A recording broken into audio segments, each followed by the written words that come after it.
की जय। प्रेम से कहो श्री कृष्ण चैतन्य प्रभु नित्यानंद श्री अद्वैत गदाधर श्रीवासदि गौर भक्तवृंद की जय। श्री श्री राधा कृष्ण गौ गोपीनाथ श्याम कुंज राधा कुंज गिरि गोवर्धन की जय। श्री वृंदावन धाम की जय। श्री मायापुर धाम की जय। श्री जगन्नाथपुरी धाम की जय। गंगामाई चमुनामाई की जय। Bhakti Devi, Tulsi Devi ki jai. Samaveda Bhaktavinda ki jai. Transcendental book distribution ki jai. Transcendental prasadam distribution ki jai. Harinama Sankirtan ki jai. ISKCON Yotwagadam ki jai. Nitai Gaura Pramanandi Haribo Haribo. All glories to the Sambodhi Bodhis. Hare Krishna. All glories to the Sambodhi Bodhis. All glories to the Sambodhi Bodhis. Hare Krishna. All glories to Shri Guru and Shri Gauranga.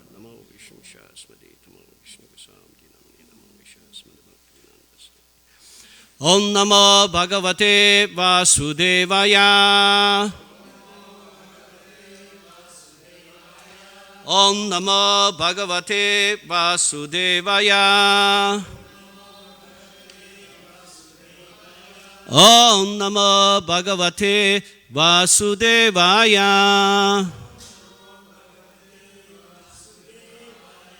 Narayana Namaskrityam Naran Chaiva Narottamam Devin Saraswatim Vyasam Tato Jayam Udidayet Nasta Prayeshu Abhadreshu Nityam Bhagavata Sevaya Bhagavati Uttama Shloke Bhakti Bhavati Naishtiki. So reading from Srimad Bhagavatam, 3rd canto, chapter 9, text number 16.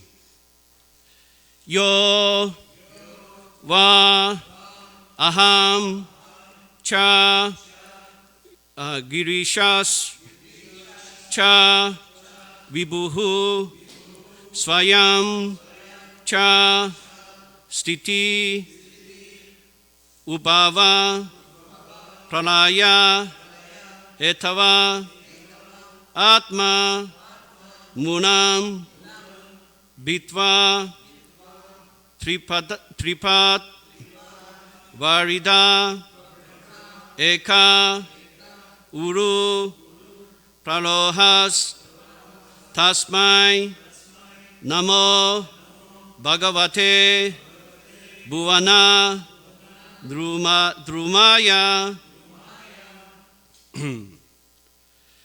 Yova ahancha girishascha vibhu swayamcha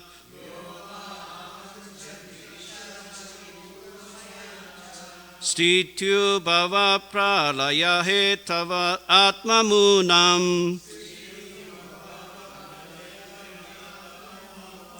Vitra tripava rida eka uru pralohas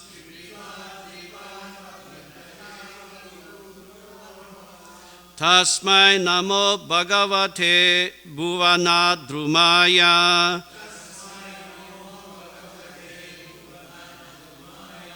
Yova ahancha girishascha vibhu swayamcha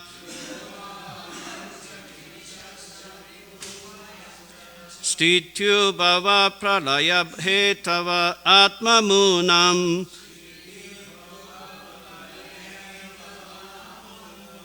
Vitra tripava rida eka uru pralohas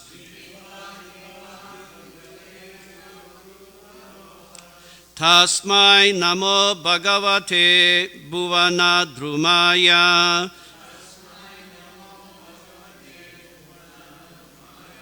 Yova ahancha girishascha vibhu swayamcha Stityu bhava pralaya hetava atmamunam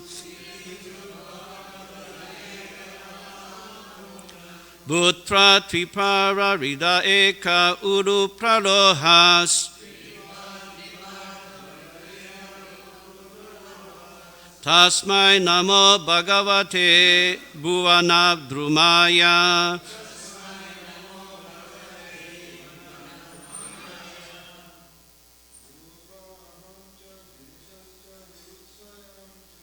Yava aham cha girishascha vibhu swayam cha.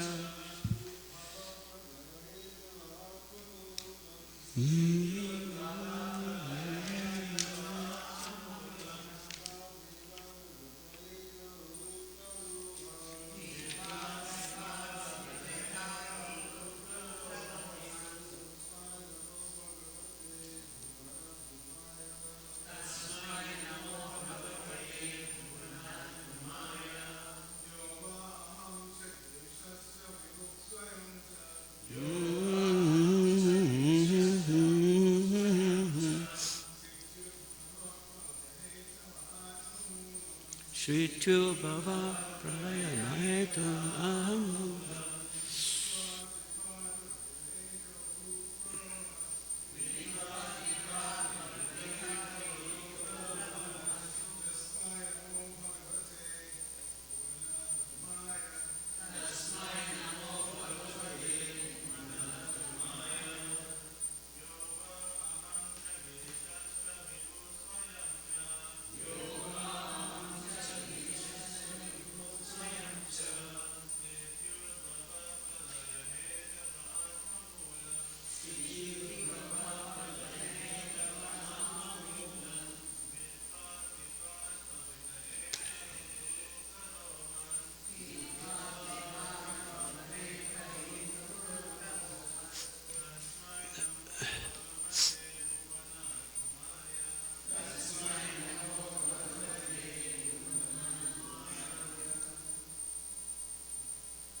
Maharaji's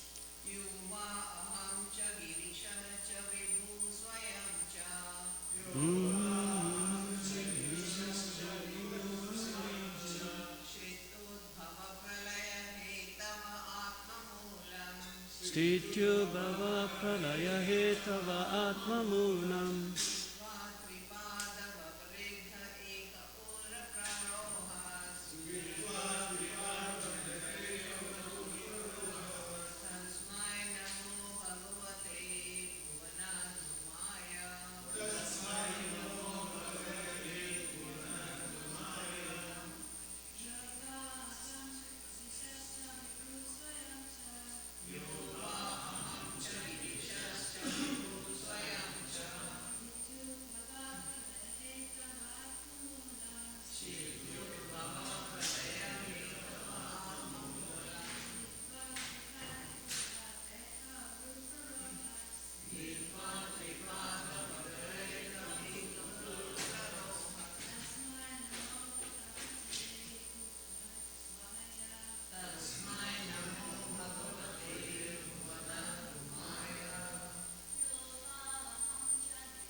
Girishascha vibhu swayam cha.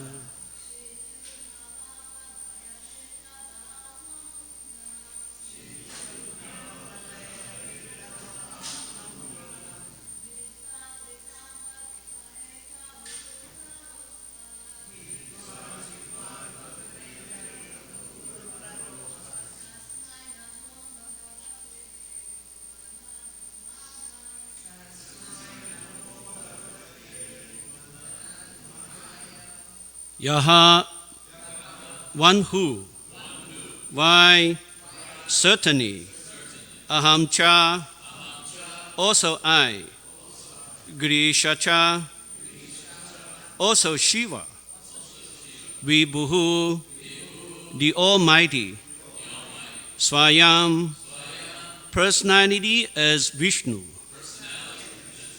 Cha, and Sthiti, maintenance, Ubhava, creation, Pralaya, dissolution, Hetavaha, the causes, Atmamunam, self-rooted, Bitva, having penetrated, Tripat, three trunks, Varinde, Gru, Ekaha, one without a second.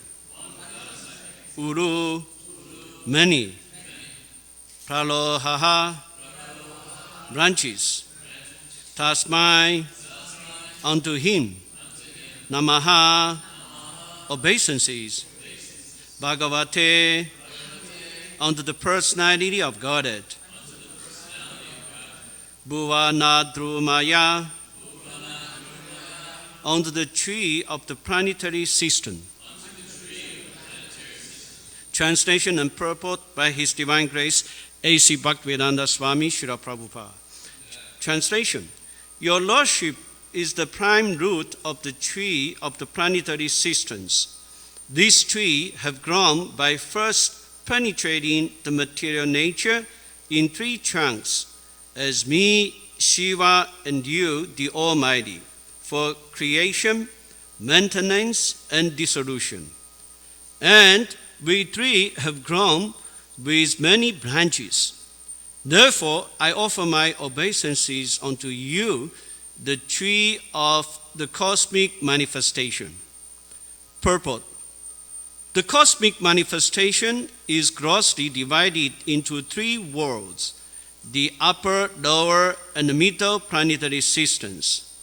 And then it broadens into the cosmos of 14 planetary systems, with the manifestation of the Supreme Personality of Godhead as the supreme root. Material nature, which appears to be the cause of the cosmic manifestation, is only the agency or energy of the Lord. This is confirmed in the Bhagavad Gita 9:10, Maya Dyakshena Prakriti Suyatesha Charanchana. Only under the superintendence of the Supreme Lord does material nature appear to be the cause of all creation, maintenance, and dissolution. The Lord expands Himself into three, Vishnu, Brahma, and Shiva, for maintenance, creation, and destruction, respectively. Of the three principal agents controlling the three modes of material nature, Vishnu is the Almighty. Even though He is within material nature for the purpose of maintenance, He is not controlled by the laws of material nature. The other two, Brahma and Shiva, although almost as greatly powerful as Vishnu, are within the control of the material energy of the Supreme Lord. The conception of many gods controlling the many departments of material nature is ill-conceived by the foolish pantheist. God is one without a second, and He is the primal cause of all causes. As there are many department heads of governmental affairs, so there are many heads of management of the universal affairs. Due to a poor fount of knowledge, the impersonalist does not believe in the personal management of things as they are. But in this verse, it is clearly explained that everything is personal and nothing is impersonal. We have already discussed this point in the introduction, and it is confirmed here in this verse. The tree of the material manifestation is described in the 14th chapter of the Bhagavad Gita as an ashwatha tree whose root is upward. We have actual experience of such a tree when we see the shadow of a tree on the bank of a reservoir of water. The reflection of the tree on the water appears to hang down from its upward roots. The tree of creation described here is only a shadow of the reality which is Parabrahman, Vishnu. In the internal potency manifested in the Vaikuntha Lokas, the actual tree exists, and the tree reflected in the material nature is only the shadow of this actual tree. The impersonalist theory that Brahman is void of all variegatedness is false, because the shadow tree described in Bhagavad Gita cannot exist without being the reflection of a real tree. The real tree is situated in the eternal existence of spiritual nature, full of transcendental varieties, and Lord Vishnu is the root of that tree also. The root is the same, the Lord, both for the real tree and the false. But the false tree is only the perverted reflection of the real tree. The Lord, being the real tree, is here offered obeisances by Brahma on his own behalf and also on behalf of Lord Shiva. Om Jnanatiminandasya Jnananjana Shalakaya Chakshu Umilitan Yena Tasmai Shri Gurave Namaha. Shri Chaitanya Mano Bhishtan Stapidan Yena Buddhare Swayan Upakada Mahyam Tadati Swam Padantikam. Vandeham Shri Guru Shri Yuta Padakamanam Shri Gurum Vaishnavamscha. Shri Rupam Sakrachatam Sahagana Rakunatam Vitam Tam Sajivam Satvaitam Savaduta Parijana Sahitam Krishna Chaitanya Devam. Shri Radha Krishna Padam Sahagana Radita Shri Vishakam Vitamscha. Hey Krishna Karuna Sindhu Dinna Bandhu Jagapate Gopesha Gopika Kanta Radha Kanta Namastude Tapta Kamchana Gaurangi Radhe Vrindava Nishvari Rishabhanu Stude Devi Pranamami Hari Priye Vanchakau Patarubhyascha Kripa Sindhu Vyaevacha Paditanam Pavanebhyo Vaishvanebhyo Namo Namaha. Jai Shri Krishna Chaitanya Prabhu Nityananda Shri Advaita Gadadhara Shri Vasade Gaura Bhaktavinda. Hare Krishna Krishna Krishna Hare Hare Hare Rama Rama Rama Hare Hare.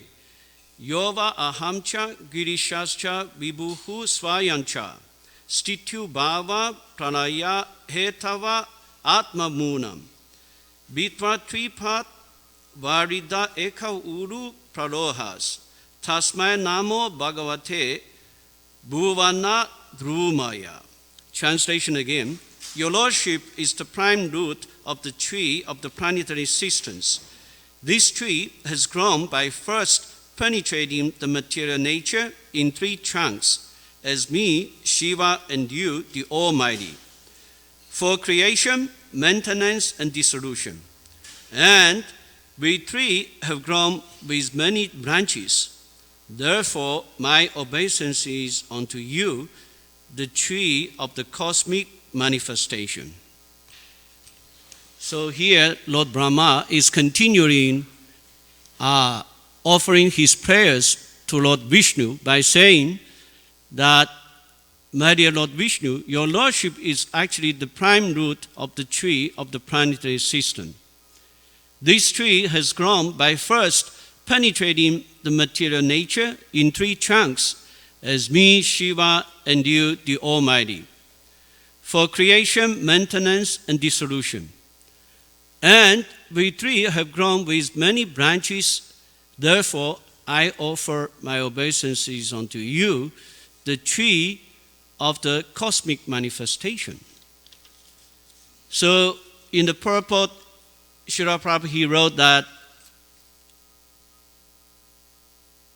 material nature, which appears to be the cause of the cosmic manifestation, is only the agency or energy of the Lord. So it reminds me a verse from the Bhagavad Gita.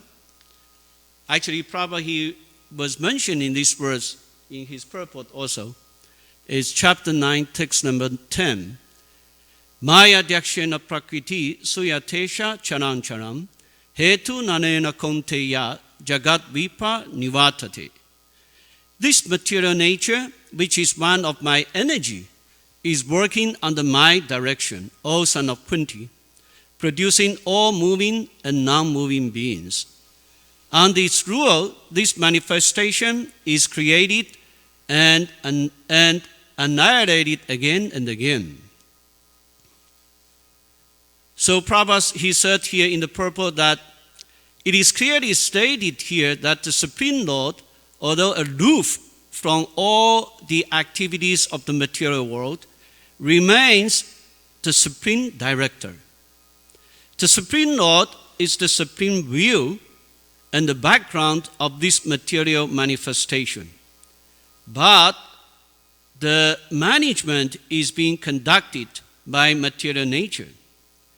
Krishna also states in Bhagavad Gita that of all the living entities in different forms and species, I am the Father.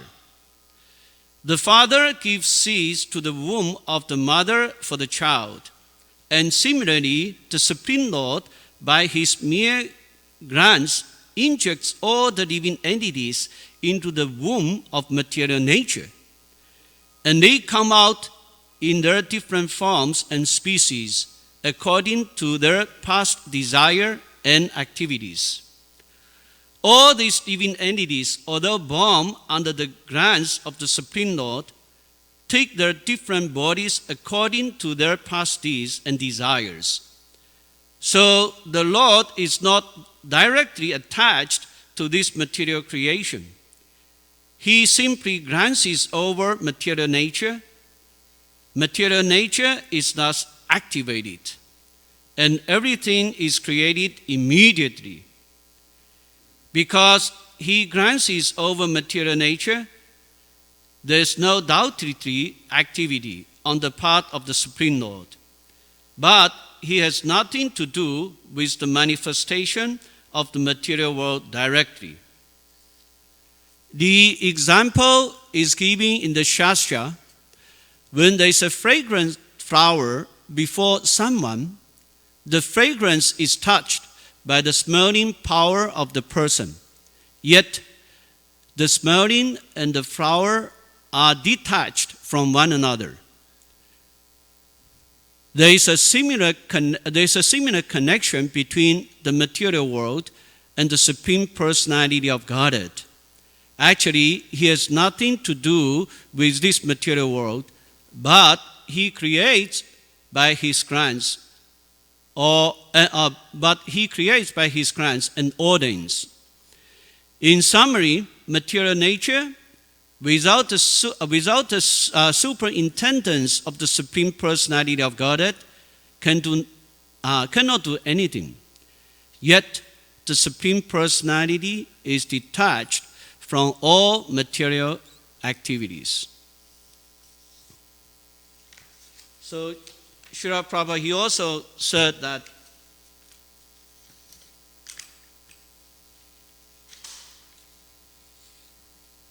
the Lord expand himself into three.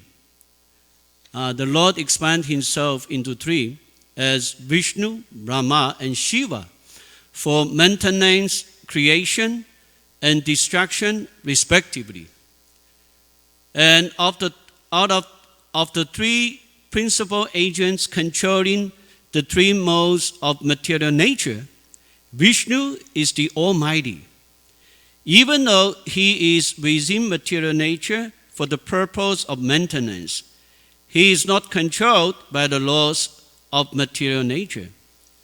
So it's just like a king, so he created the jail. And sometimes the king will go to the jail to inspect, the jail, how the prisoners in the jail's life is. But the king is not subject to the rules and regulations of the jail. So Krishna is like that. Although he created this material world, but he is not subject to the laws of material nature. But the other two, Brahma and Shiva, although almost as greatly powerful as Vishnu, are within the control of the material energy of the Supreme Lord. So it reminds me a nice story about these three personalities in the Krishna book.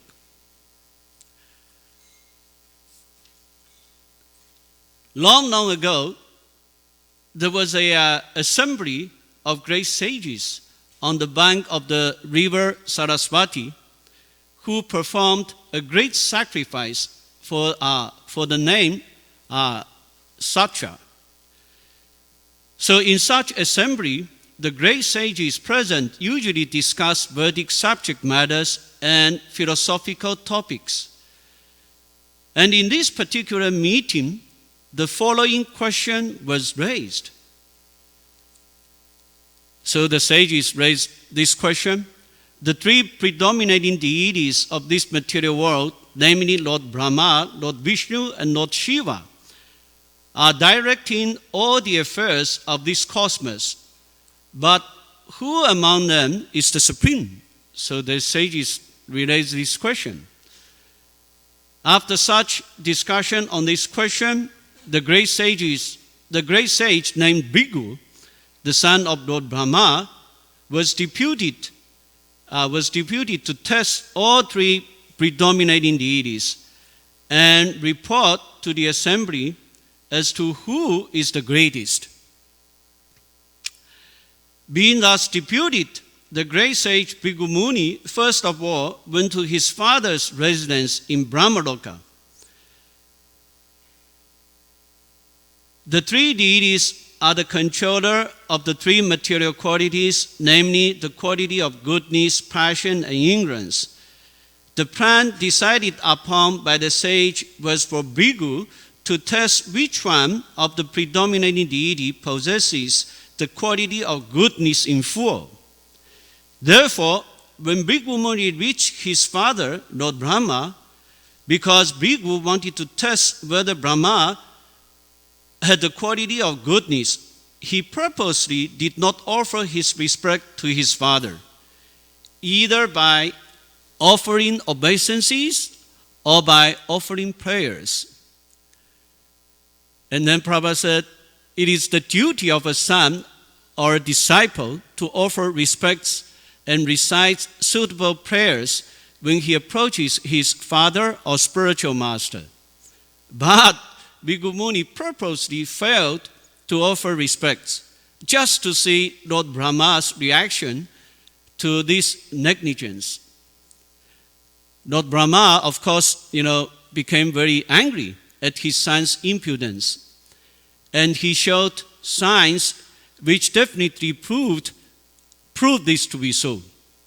He was even prepared to condemn Bhrigu by cursing him. But because Bhrigu was his son, Lord Brahma controlled his anger with his great intelligence. This means that although the quality of passion was prominent in Lord Brahma, he had the power to control of passion. He had the quality of passion was prominent. This means that although the quality of passion was prominent in Lord Brahma, he had the power to control it. Yeah. Lord Brahma's anger and his controlling his anger are like to fire and water. Water is produced from fire at the beginning of creation, but fire can be extinguished with water.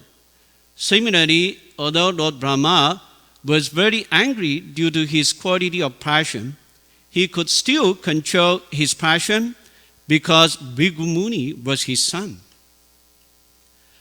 So after testing Lord Brahma, Bhrigu Muni went directly to Mount Kailash, where Lord Shiva resides. Bhrigu Muni happened to be Lord Shiva's brother. Therefore, as soon as Bhrigu Muni approached, Lord Shiva was very glad and personally rose to embrace him. But when Lord Shiva approached, Bhrigu Muni refused to embrace him.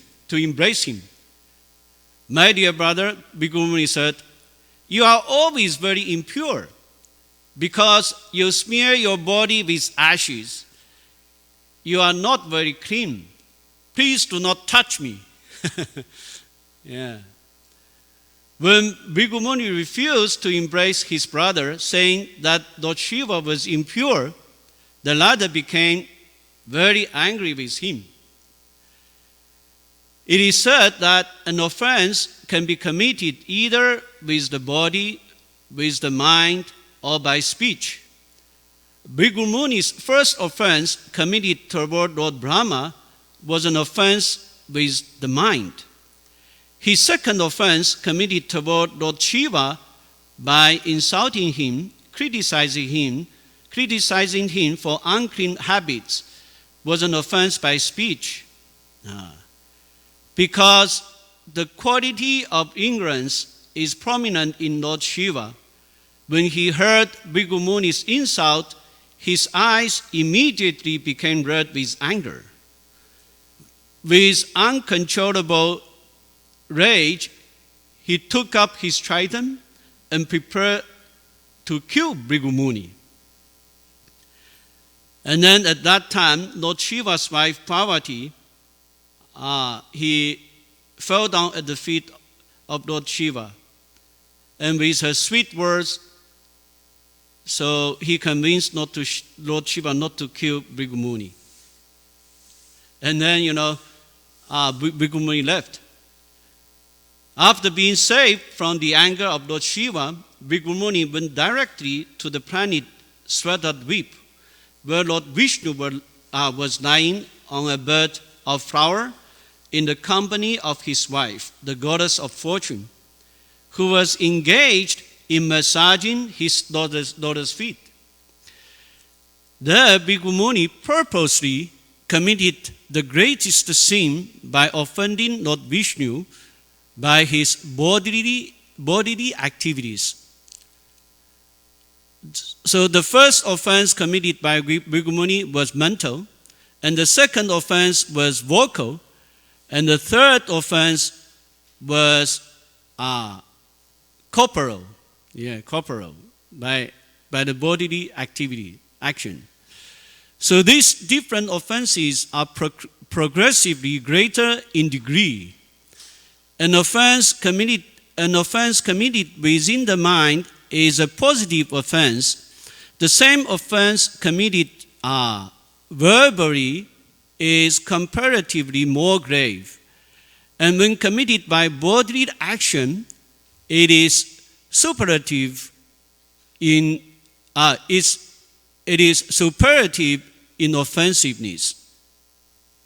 So Bhikkhu Muni committed the greatest offense by kicking the chest of the Lord in the presence of the goddess of fortune. Of course, Lord Vishnu is all merciful. He did not become angry at the activities of Bhikkhu Muni. For Bhikkhu Muni was a great Brahmana. A Brahmana is to be excused even if he sometimes commits an offense. And Lord Vishnu set the example. And then Lord Vishnu not only, didn't take any action, but also said very nice words. Lord Vishnu, he addressed Bhikkhu Muni by saying, "My dear Brahmana, it is my greatest fortune that you have come here. Please therefore sit down on this cushion for a few minutes.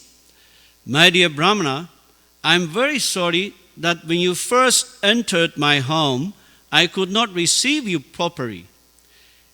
It was a great offense on my part, and I beg you to pardon me. You are so pure and great that the water which washed your feet can purify even the places of pilgrimage. Therefore, I request you to purify the Vaikuntha planet where I live with my associates. My dear Father, O great sage, I know your feet are are very soft like a lotus flower, and my chest is as hard as a thunderbolt. I am therefore afraid that you may have felt some pain by kicking my chest. See, let me touch your feet to relieve the pain you have suffered. So Lord Vishnu then began to massage the feet of Bhikkhu Muni. And then Lord Vishnu continued, to address Bhikkhu Muni by saying, "My dear Lord," he said, "my chest has now become sanctified because of your touch of your feet. And I'm now assured that the goddess of fortune, Lakshmi, will be very glad to live there perpetually." And then Prabhupada explained a little bit of the nature of Lakshmi Devi. Prabhupada said, another name of Lakshmi is Chanchana, indicating that she does not stay in one place for a long time. Therefore, we see that the rich man's family sometimes become poor after a few generations, and sometimes we see a poor man's family becomes very rich.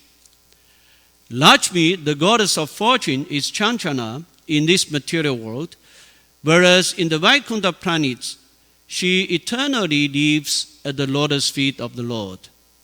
Because Lakshmi is famous as Chanchana, Lord Narayan indicated that she might not have been living perpetually by his chest, but because his chest had been touched by the feet of Bhikkhu Muni, it was now sanctified.